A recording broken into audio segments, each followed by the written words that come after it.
When I first found out about the dinner, I thought it was a mistake. My name had always been on every senior list. I checked my email, my calendar, even asked the admin in a casual tone. Nothing. No invite. I felt stupid for even hoping it was an error, but hope can make you blind. When I finally accepted the truth, it hit me like cold water. That night, the office felt different. People whispered, glanced at me, then quickly looked away like they didn't want to get involved. Some tried to act normal, but their forced smiles only made the sting sharper. I had stayed late so many times for this company, covered for people, trained half the team, and led projects without complaining. I believed loyalty meant something. That belief crumbled fast. At 6:30 p.m., I watched them all walk out in suits and dresses, laughing, fixing collars, adjusting necklaces. They looked excited, proud. They knew I wasn't going. Caden actually paused near my desk, pretending to check his phone. He didn't say anything, but the small smirk at the corner of his mouth said enough. 7 years building a reputation, and in one night, I felt invisible. The office grew quiet after they left. I sat alone with only the hum of the AC and the glow of my computer screen. My dinner was a container of leftover pasta I heated up in the break room. I ate it slowly, not because I was hungry, but because I needed to do something with my shaking hands. Every bite felt like swallowing disappointment. I stared at the city lights outside the big glass window. My reflection looked tired. Not physically, emotionally tired. I kept thinking, how did I miss this? How blind was I? I remembered late nights finishing reports while others left early. I remembered Gerald patting my shoulder and telling me I was crucial to the future. I remembered training Caden from scratch, teaching him shortcuts, showing him how to communicate with clients. I never imagined he'd rise by stepping on me. For a moment, I thought about walking out and not returning. But quitting would make them feel right about pushing me aside. I wasn't ready to be someone they forgot like an old file. I packed up my things slowly, locked my desk, and shut off my computer. My chest felt heavy, like someone placed a brick there. When I stepped into the parking lot, the night air hit me. I sat in my car for a long time without turning the engine on. I stared at the steering wheel and breathed slowly until the feeling in my stomach settled. I wasn't angry yet, not fully. I was hurt, embarrassed, and confused. But underneath all that, something else was growing quietly. A cold, steady determination. They thought excluding me from that dinner would break me. Soon enough, they would understand they made a much bigger mistake. The next morning, I walked into the office trying to act normal, but something inside me felt different. I moved like I was underwater. People greeted me the same way they always did, but I could see the shift in their eyes. Some looked sorry, some looked nervous, and a few looked like they already knew how this story would end. I sat at my desk, opened my laptop, and stared at the screen without seeing anything. That's when Lila came by. She didn't smile like usual. She hesitated, then leaned down and whispered, "I heard something last night. I thought you should know." Her voice was soft, careful, like she was afraid someone might be listening. I felt my stomach tighten. I didn't want to hear it, but I needed to. She told me she had passed by the private club on her way home and recognized Gerald's voice through the open lobby doors. She heard him say my name and then laugh. He called me reliable but soft. He said leadership requires teeth, and I care too much about people and not enough about power. Then she heard Caden say he was ready to take over. It was like someone slowly pushed a knife into my chest without emotion or noise. Not a sudden pain, but a deep, cold slice that kept going. I thanked her quietly, even though my throat felt tight. She squeezed my arm once before walking away. That small gesture hit me almost as hard as the news. She cared. Someone still saw me. I tried to work, but my mind kept playing that one line over and over. Too empathetic, not ruthless enough. I had always believed leadership wasn't about cruelty. I believed people did their best when they felt respected. Now, the same qualities I thought made me strong were being used to push me out. Around noon, Gerald walked by my desk and asked how I was doing, just like he always did. His tone was friendly, warm even. He smiled like nothing happened. I looked at him, and for the first time, I didn't see a mentor or a leader. I saw someone who could lie to my face without blinking. The day before, he had told me to stay ready for good news. Now I knew what he really meant. Stay still while they pulled the rug out. I nodded and said I was fine. My voice sounded calm, steady. I don't know how. Inside, everything was burning quietly. Later, I went to the restroom just to breathe. I locked myself in a stall and sat down, elbows on my knees, staring at the floor. I didn't cry. I thought I might, but the tears never came. Instead, a cold quiet settled over me. It felt like the moment right before a storm hits. Not loud, not dramatic, just tense and still. They thought kindness made me weak. They mistook patience for softness. They were about to find out that silence is not surrender. It's preparation. The change didn't happen all at once. It came slowly, like a series of small cuts meant to bleed me out without anyone noticing.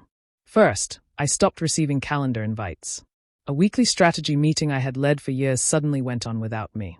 I only found out when I passed the conference room and saw my team inside, screens lit, voices low. No one met my eyes. I stood there for a second, feeling like a stranger in a place I helped build. Next, my biggest accounts disappeared from my dashboard. They didn't tell me directly. They simply reassigned them and left a note in the system that said resource realignment. Caden's name sat next to every major client I had spent years nurturing. Clients I had defended, supported, and guided through messy contracts and late-night calls were now his. He didn't even have the courtesy to pretend he felt uncomfortable about it. He walked around with new confidence, chin higher, shoes tapping a little louder on the tile. He started dressing sharper, too. Suit jackets every day instead of his usual rolled-up sleeves. He carried himself like he already had the promotion, like I was already gone. Sometimes he'd pass my desk and say, "You doing okay with the new workload?" His voice always had that fake sympathy, the kind that tasted like vinegar instead of sugar. My workload, by the way, didn't shrink. It shifted. Suddenly I was handling tiny accounts, follow-up paperwork, and tasks usually given to new hires. It was insulting. Every email felt like a reminder, you don't matter here anymore. The first couple of days, I tried to be professional. I asked for clarification, requested meeting notes, tried to stay included. I pretended I didn't notice what was happening. But eventually, I needed answers. I went to Gerald's office. I knocked, stepped in, and calmly asked if there had been changes to my role. He leaned back in his chair, hands folded, acting like everything was perfectly normal. When he spoke, his voice was gentle and polished, like he was delivering good news instead of cutting me down. "Sometimes the ship changes captains," he said with a pleasant smile, like this was some kind of poetic wisdom instead of betrayal. For a second, I just stared at him. His face gave nothing away, no guilt, no hesitation, no hint of the lies he'd told me just days before. I realized then that he had probably been planning this for months. All the encouragement, all the promises, all the praise, it had only been a way to keep me working, to squeeze out everything I could give before tossing me aside. I walked out of his office without arguing. Words felt useless in that moment. The truth settled inside me like a stone. This wasn't business strategy. It wasn't even personal weakness. It was a deliberate attempt to push me out quietly so they didn't have to face the consequences of firing me. They expected me to break, to walk away quietly, head down, grateful for scraps. They still didn't understand me at all. I don't run when I'm cornered. I sharpen. That night in the office felt like the longest one of my life. While everyone else got ready for the dinner, I tried to focus on the logistics proposal I had been building for weeks. It was detailed, precise, and honestly one of the best projects I had ever put together. It wasn't just numbers and charts, it was strategy, efficiency, and long-term growth. It was the kind of work you do when you think you matter. When the last footsteps faded and the office lights dimmed except for my section, the silence settled heavy around me. I heated a container of soup in the break room. The microwave buzzed loudly in the empty space. I sat at a small table with my plastic spoon and stared down at the bowl. Imagine working for years to climb a ladder, only to find someone kicking your hands off the rungs. That's what it felt like. The soup tasted like nothing. My mind was too full of questions, too full of hurt. But underneath all of it, something cold and steady was forming. I finished editing the final slide of the proposal. I checked every detail twice, saved it, and sent a clean version to the shared folder, the same folder Caden used. I already sensed what would happen, but part of me still hoped someone would acknowledge my work. Just once. Just honestly. When I got home that night, I didn't bother turning on the TV. I showered, changed into old sweats, and sat on the couch staring at the dark living room. I wasn't crying. I wasn't yelling. I was thinking, and thinking can be dangerous when someone pushes you far enough. I slept poorly, waking up every hour, my mind replaying the way everyone walked out without me. The next morning, I came in early. I wanted a quiet start. But the quiet didn't last. At 9 a.m. sharp, Caden stood in the main conference room presenting my proposal. I watched from my desk as he clicked through the slides I created, using my ideas, my structure, my research. His voice carried down the hallway with confidence he didn't earn. People clapped when he finished. I sat still. Not angry, not yet. Just watching. Waiting. He walked over afterward, smooth and smug, like he had just delivered a groundbreaking innovation instead of stealing the work right out from under me. He leaned on my desk, too casual, like this was all a friendly competition. Some people just aren't leadership material, he said softly, almost like he was offering advice. His smile was sharp, arrogant, sure of his victory. My hands tightened around my pen. I looked up at him, and for the first time since all of this started, I felt no confusion, no sadness. Only a calm clarity. Something inside me clicked into place, a quiet shift, a realization that I wasn't going to survive this by staying silent or polite. If they wanted a ruthless leader, they were about to get a version of me they never expected. Not loud, not aggressive, just patient and exact. They thought they had taken everything from me. They hadn't taken my mind. And they hadn't taken my will. I kept my voice low and my actions deliberate. Yelling would give them ammunition. Quitting would let them win. Instead, I turned my attention to facts. I copied every draft, every spreadsheet, and every email thread that showed my contributions. I made a separate folder on an encrypted drive and dated each file.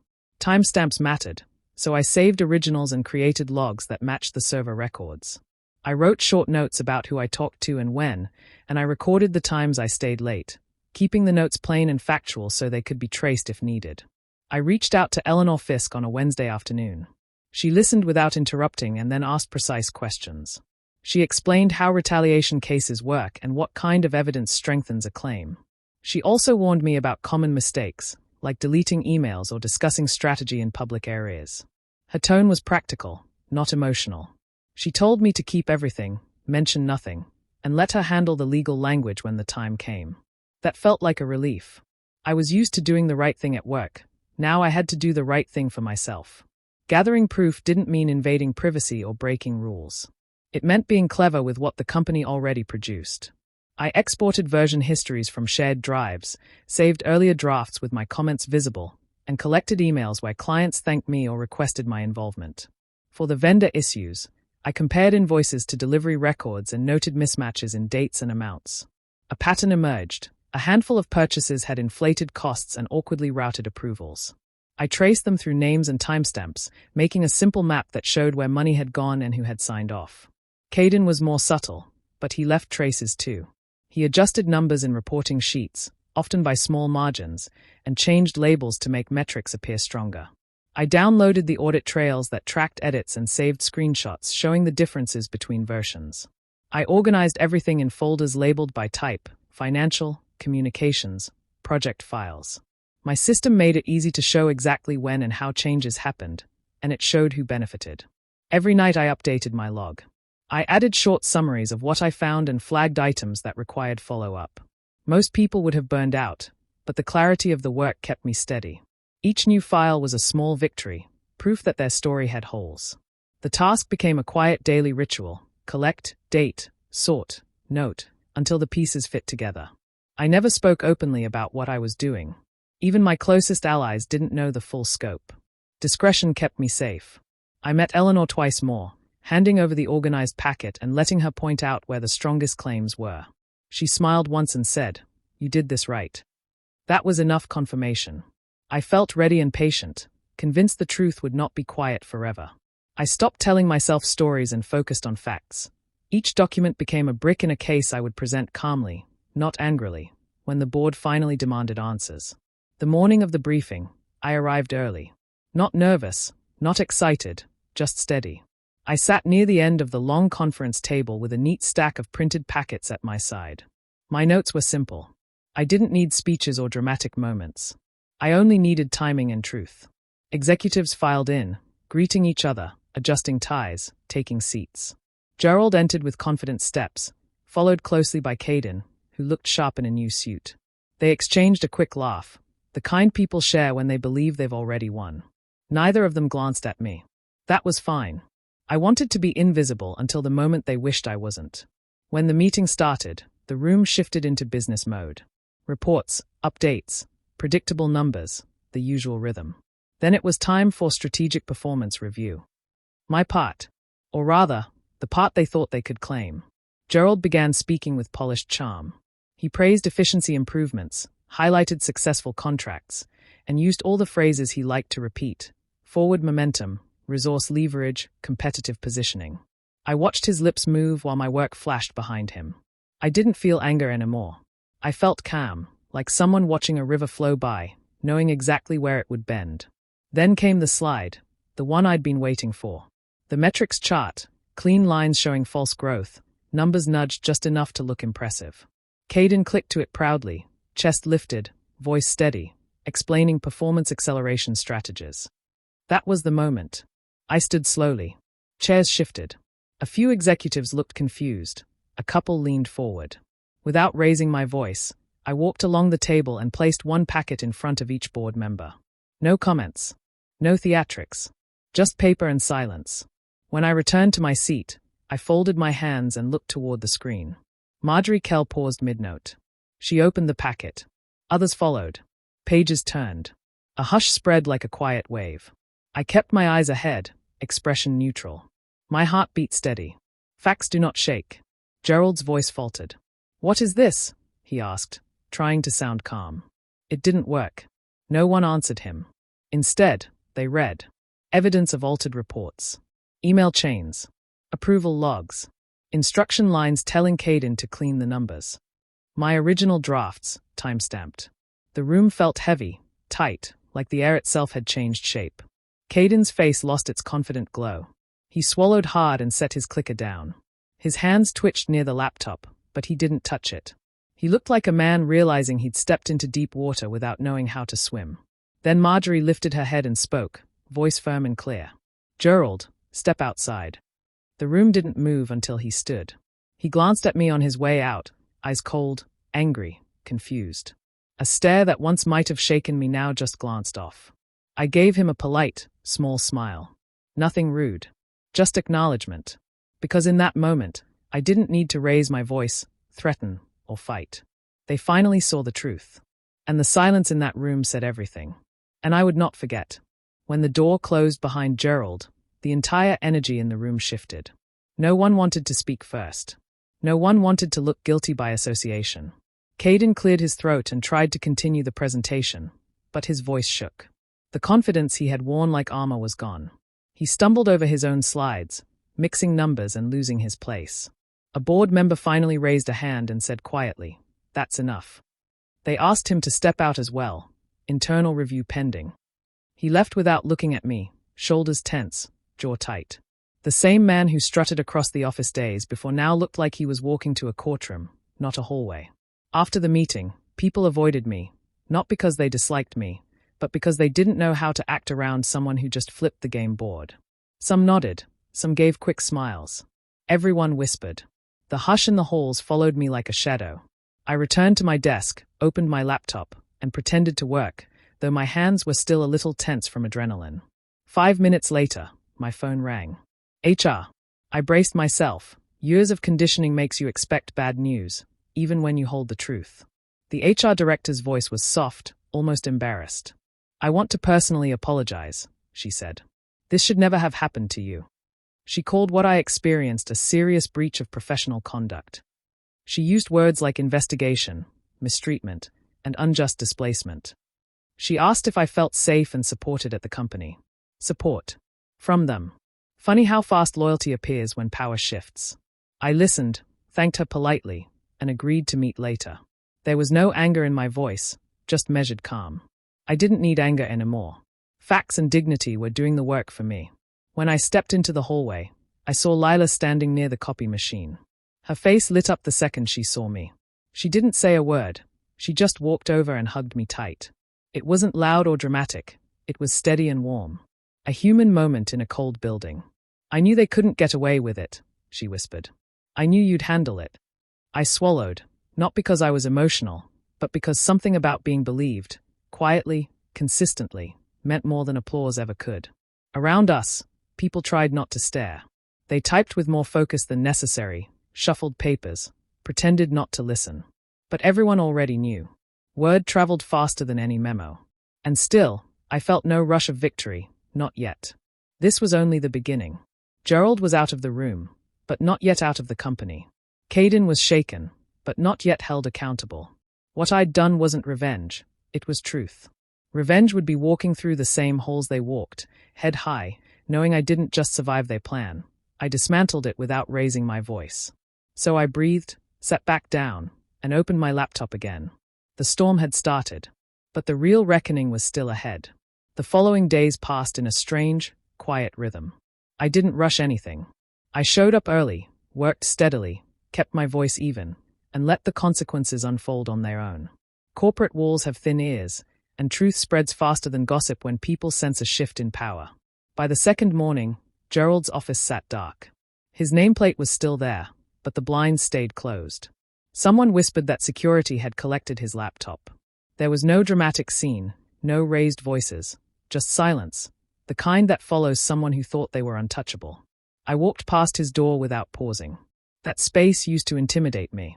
Now it just looked like an empty shell. Caden lasted a little longer, 3 days, to be exact. He came in the first 2 days with forced confidence, chin up, pretending nothing had changed. But the eyes around him did. People looked at him differently now, with a mix of curiosity and quiet judgment. It wasn't anger, it was disappointment. The kind that stings deeper. On the third morning, I saw him being led toward HR. His face was pale, his tie slightly crooked, his steps uneven. He didn't look arrogant anymore. He looked lost. For a second I wondered if he understood how far he'd fallen, or if he still believed he deserved everything he tried to take. He didn't look in my direction, and I didn't call out to him. There was nothing to say. Some endings speak for themselves. Later that afternoon, I walked to HR to submit my retaliation paperwork. I handed over a neatly organized binder, copies of everything already archived with my attorney. The HR director thanked me again and asked if I needed anything. I simply said, support and clarity moving forward. My voice was calm. I didn't need sympathy, I needed respect. She nodded, and I saw something shift in her expression, not pity, but recognition. The board called me upstairs that same week. The room felt different this time, not tense, but attentive. They spoke plainly. They asked me to serve as acting operations lead while they realigned leadership structure. The words were formal, rehearsed, but the tone wasn't. One board member leaned forward and said, "You showed grace under pressure." I thanked them, steady and composed. Inside, there wasn't triumph, just a quiet sense of rightness. Walking out of that room, I didn't feel like someone who won a battle.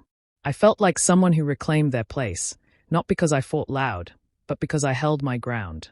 I didn't need applause or credit. I only needed the truth to stand, and it did. People congratulated me in small ways, nods in the hallway, gentle pats on the shoulder, soft comments like "good to see fairness again." I didn't smile much, I didn't brag. I simply did my work, the same way I always had. The difference now was that they finally saw it. In the end, this wasn't about bringing anyone down. It was about lifting myself back up, without bending, without breaking. Not revenge born from anger, but dignity earned through patience. And that felt far better than anger ever could. A full month passed, and during that time the company operated in quiet recovery mode. Auditors walked through halls with clipboards, whispered with department heads, and reviewed every contract from the past year. People moved carefully, like they didn't want to draw attention to themselves. Meetings were shorter. Decisions were slower. Everyone seemed to be waiting for the final outcome. I focused on my responsibilities. I didn't act like someone seeking power or revenge. I acted like someone who believed in doing work the right way. That calm approach gained more respect than any shouting or threat ever could have. When leaders came to ask questions, I answered with facts. When teams looked unsure, I guided them without pushing. Silence had power now, and I used it wisely. Then one morning, I received a calendar invite, not from Gerald, but from the board office. The subject line read simply, "Resolution Discussion." My attorney reviewed documents with me beforehand, making sure everything was clear. She said, "You're walking in strong. They know your value now." In the boardroom, the tone was different from the past. Warmer, careful, sincere. They spoke about the investigation, about the damage to trust, and about the need for new culture values. Then they offered a formal apology and a generous financial package. They also gave me a written commendation praising my professionalism and leadership under pressure. It felt like recognition, not a bargaining tool. Then came the part that made every quiet hour of preparation worth it. We would like you to stay in a senior role. You have earned this. I appreciated the offer, and it meant something coming from people who once didn't see me clearly. But I had already made my decision. I smiled politely, thanked them for their confidence, and slid my signed resignation letter across the table, reviewed and approved by my attorney to protect every right I had earned. The room fell silent for a moment. Not shocked, just thoughtful. I explained, without bitterness, that I wanted a future where trust was built, not assumed. I told them I was ready to grow somewhere that valued integrity from the beginning, not only after being forced to. They listened. No one tried to argue. They respected the choice. When I walked out of that room, a few executives shook my hand. Some looked genuinely sad to lose me. That mattered more than I expected. As I waited for the elevator, I saw Gerald down the hall. He wasn't in a suit this time. His sleeves were rolled, and his eyes looked tired. Security escorted him with a plain cardboard box in hand, the kind used for quiet exits. He walked past me without lifting his head. No speeches, no final words. His downfall wasn't loud. It was simple and ordinary, which somehow felt more fitting than any dramatic scene. I didn't feel joy watching him leave. I felt closure. There's a difference. I nodded once, a silent goodbye to a chapter that taught me more than any promotion ever could.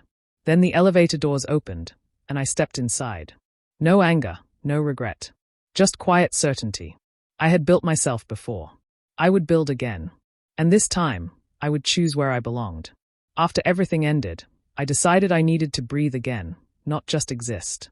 So I stepped away from planning and meetings and deadlines, and I flew to Oregon to see my sister. We spent mornings hiking through quiet trails surrounded by tall trees and clean air. The ocean wind felt like it was clearing out everything heavy that had settled in me over the past months. I didn't talk much about the company. I didn't need to.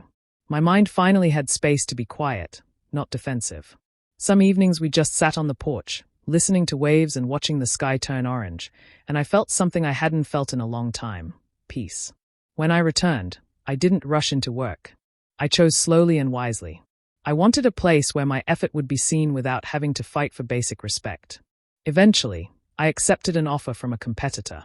The title was higher, the pay was better, and the leadership actually listened during my interviews. They didn't talk about being ruthless. They talked about building teams, about long-term goals, about integrity. It felt right.